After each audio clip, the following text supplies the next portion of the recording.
Ano kaya yung pinont ni Kevin Ferrer? Talking mga araw kay. Technical foul means automatic ejection for Glenn Rice. And of course, for Kevin Ferrer also.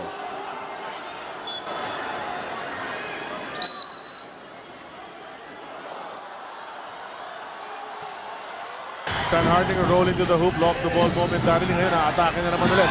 Yakap-yakap na ni Abueva. Bagsak si Stan Hardinger. Hardinger is laying on the floor. Panuunin natin ang pangyayari.